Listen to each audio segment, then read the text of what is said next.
Lo que está sucediendo en el corazón de la Iglesia Católica ha dejado perpleja a la comunidad internacional. En medio del reciente fallecimiento del Papa Francisco, una noticia que ya de por sí conmociona al mundo, ha estallado una revelación que podría tambalear los cimientos morales del Vaticano. Y no se trata de rumores, ni de conjeturas infundadas, sino de hechos documentados que ya forman parte de un proceso judicial en curso. Nos enfrentamos a uno de los mayores escándalos financieros de los últimos tiempos, el desvío de aproximadamente 680 millones de euros que, en teoría, debían destinarse a iniciativas benéficas y acciones solidarias alrededor del mundo. Una cifra descomunal que, en lugar de aliviar el sufrimiento de los más desfavorecidos, terminó engordando inversiones privadas, inmuebles en el extranjero y oscuros intereses personales. Este tipo de noticias resulta incómodo de comunicar, incluso doloroso, especialmente para quienes ven en la figura del Papa y en la institución eclesiástica un faro espiritual. Pero es precisamente en esos momentos donde más necesaria se vuelve la transparencia. Y aunque pueda sorprender, estas irregularidades no son del todo recientes. Durante décadas, el Vaticano ha sido escenario de múltiples conflictos financieros que diferentes pontífices han intentado resolver sin éxito. Ya en los tiempos de Juan Pablo I, existían señales de alerta. Posteriormente, Juan Pablo II heredó ese mismo nudo de intereses turbios y lo arrastró durante su extenso papado.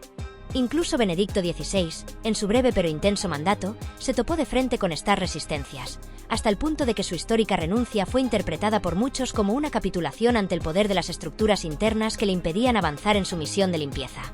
Cuando Jorge Mario Bergoglio asumió el papado en marzo del 2013, eligió el nombre de Francisco como símbolo de humildad y reforma. Y uno de sus primeros movimientos fue precisamente el de establecer una comisión externa e independiente con la orden directa de localizar y centralizar todo el dinero de la Iglesia, especialmente el que se encontraba fuera del sistema regulado por el Banco Vaticano. Esta medida, en apariencia técnica, en realidad significaba una declaración de guerra a décadas de prácticas opacas. El Papa Francisco, desde el principio, se propuso sanear las finanzas vaticanas y redirigir cada euro recaudado a su verdadero propósito: ayudar a los necesitados, sostener las obras sociales y respaldar misiones humanitarias en los rincones más olvidados del planeta. Sin embargo, las buenas intenciones se toparon pronto con una realidad mucho más cruda.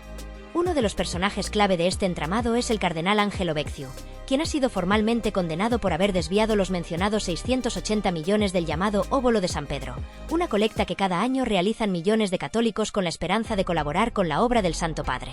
Para quien no esté familiarizado con este concepto, el óbolo no es otra cosa que una contribución económica voluntaria que, por tradición, se divide.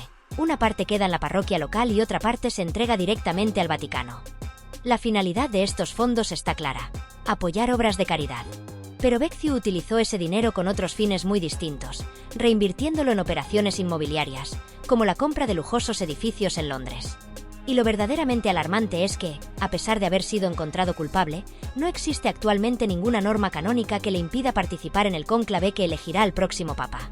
Este vacío legal ha generado un profundo debate entre expertos y fieles, que ven en su posible presencia en ese evento sagrado una bofetada moral difícil de justificar.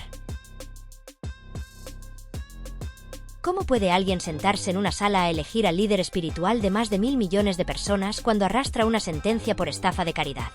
¿Qué mensaje se transmite al mundo cuando un alto cargo eclesiástico condenado por corrupción sigue ocupando espacios de poder dentro del Vaticano?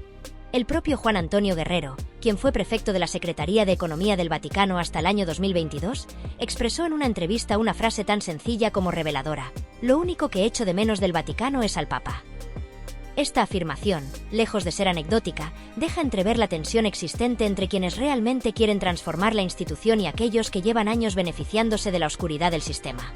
Porque sí, dentro de los muros vaticanos hay una lucha soterrada entre dos bandos: quienes aspiran a una iglesia más honesta y quienes han convertido la espiritualidad en un negocio. Lo más indignante de todo esto no es únicamente el fraude económico, sino la frialdad con la que algunos actores implicados actúan como si nada hubiese pasado. La capacidad de presentarse ante el mundo sin un mínimo de arrepentimiento, con la misma sotana con la que deberían proteger la fe, es lo que ha escandalizado a millones. Y esto no solo afecta a la imagen del cardenal condenado, sino que mancha inevitablemente el legado de Francisco, quien durante años ha luchado, con más voluntad que éxito, por deshacerse de estas lacras. Estamos hablando de un fraude mayor, incluso, que los célebres casos de corrupción política que han sacudido países enteros. Aquí no se trata de desviar fondos públicos de un gobierno regional, sino de apropiarse del dinero que los creyentes ofrecen con sacrificio, convencidos de que están ayudando a quienes más lo necesitan. Dinero de los pobres, robado para lucrarse. Es un golpe a la conciencia colectiva. Es un dolor que no se puede medir solo en cifras, sino en la traición profunda que representa para millones de católicos en todo el mundo.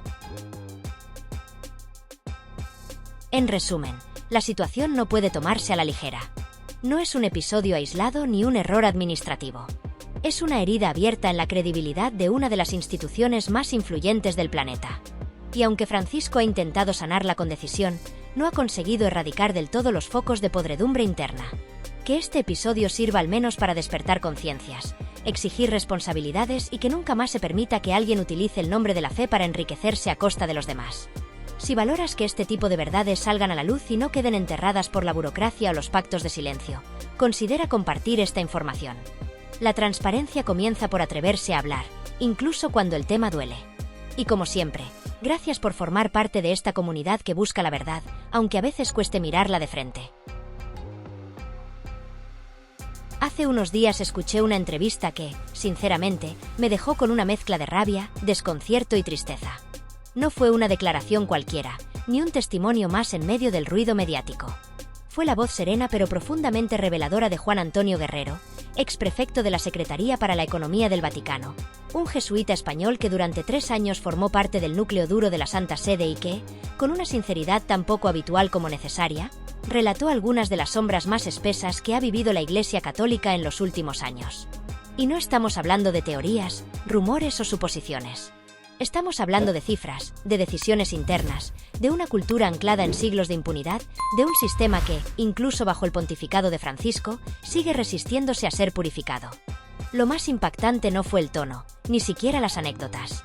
Fue la naturalidad con la que confesó que lo único que extraña del Vaticano es al Papa. Una frase aparentemente sencilla que, si se analiza con detenimiento, encierra una crítica brutal, demoledora, a todo lo demás que dejó atrás. Porque cuando alguien que ha ocupado un cargo de tal envergadura afirma algo así, está diciendo sin decir que lo que vio desde dentro no fue precisamente edificante. Y es que, por más buena voluntad que tenga quien lidera desde arriba, si la maquinaria que lo rodea sigue funcionando con códigos del pasado, cualquier intento de limpieza termina empantanado por inercias, intereses y pactos de silencio. Durante su etapa al frente de la economía vaticana, Guerrero emprendió una de las reformas más ambiciosas que se han intentado en ese ámbito: arrojar luz sobre las finanzas del Estado más pequeño y a la vez más opaco del mundo. Según explicó, su intención era avanzar hacia un modelo más claro, más comprensible, más verificable. Pero no tardó en tropezar con una realidad que en nada se parecía a lo que uno imagina cuando piensa en una institución supuestamente guiada por principios de transparencia, caridad y justicia. Lo que se encontró fue un sistema económico basado en la confianza, una palabra que, en este contexto, no significa apertura o fe en el otro, sino una forma sofisticada de operar sin controles reales, donde la supervisión era más una cuestión de tradición oral que de normativa escrita. Y aunque él mismo aseguró que no se trataba de eliminar la confianza como valor esencial, sí reconoció que era imprescindible introducir mecanismos que permitieran hacer visibles las decisiones, los movimientos de fondos, las gestiones millonarias.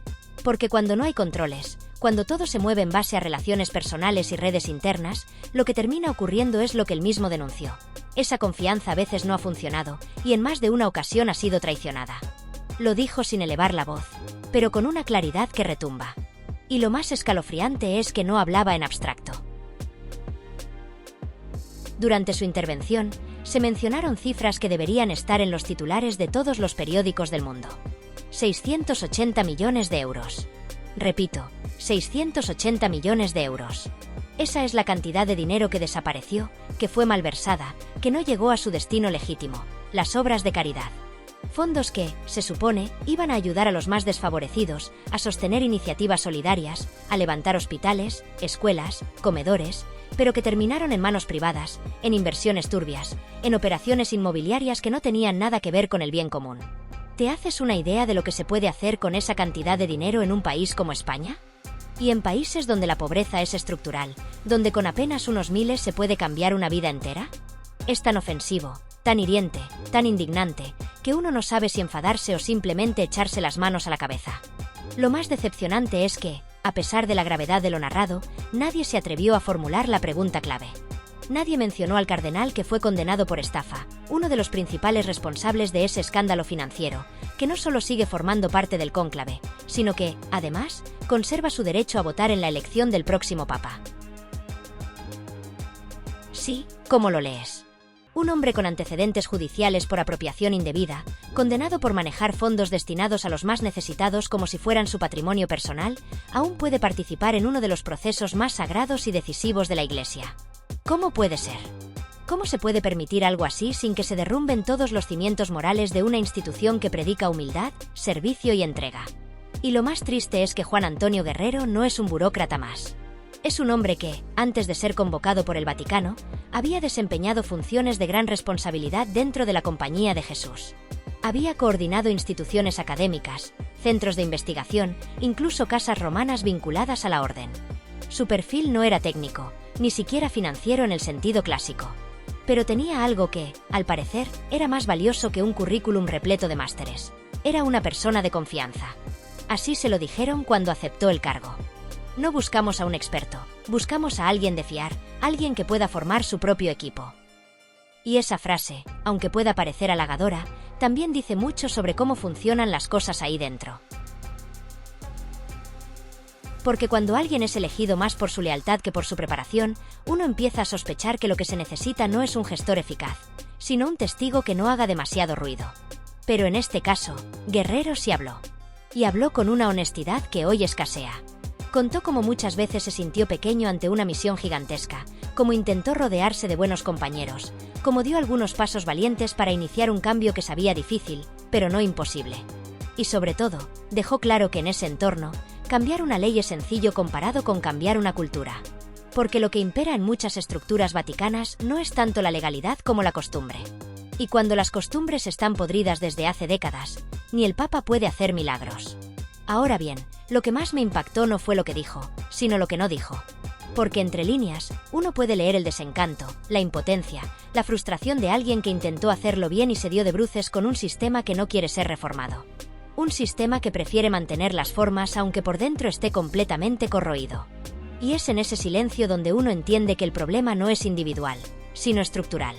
Que no basta con nombrar a personas buenas si el entorno sigue premiando la opacidad y castigando la transparencia. Por eso este testimonio debería estar circulando por todos lados. Porque no estamos hablando de una organización cualquiera. Hablamos de la institución que, para millones de personas en todo el mundo, representa la moral, la ética, la guía espiritual. Y si esa institución permite que un cardenal condenado por fraude participe en decisiones de altísima importancia, entonces estamos ante un escándalo que va mucho más allá de lo financiero. Es un escándalo ético, doctrinal, humano. Y como católicos, creyentes o simplemente ciudadanos con sentido común, no podemos mirar hacia otro lado. Así que sí, el vídeo termina, pero la reflexión apenas comienza. Lo que Juan Antonio Guerrero ha contado es solo una parte del iceberg. Lo más grave, probablemente, sigue oculto. Pero al menos ya sabemos algo, que incluso desde dentro, hay quienes han tenido el coraje de hablar. Ahora nos toca a los demás escuchar, denunciar, exigir y no dejar que esto quede, una vez más, enterrado bajo toneladas de silencio cómodo y complicidad institucional.